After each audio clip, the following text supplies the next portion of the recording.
The training resources used by the ANC for CYDC elective programs are supported by ANCD.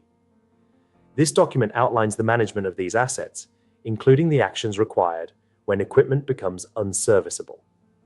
This resource will help you understand how to correctly report damaged equipment, arrange for its repair or replacement, and meet all reporting requirements.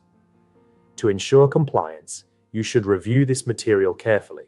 Please note that this information does not apply to watercraft or firearms.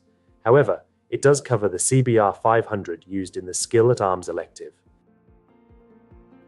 The document supplied below goes into detail on the use of training equipment within units.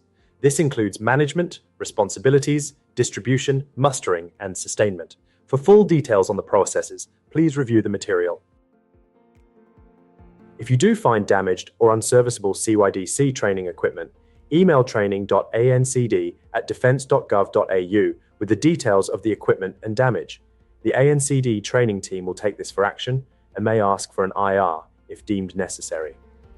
The FSO for your flotilla will be able to organise mailing to have the item sent back for repairs or replacement.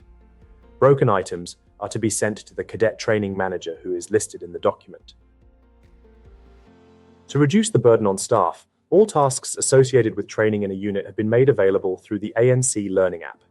This particular section is a one-stop guide to ensuring your training equipment is always serviceable and that cadets always have access to any training they would like to conduct.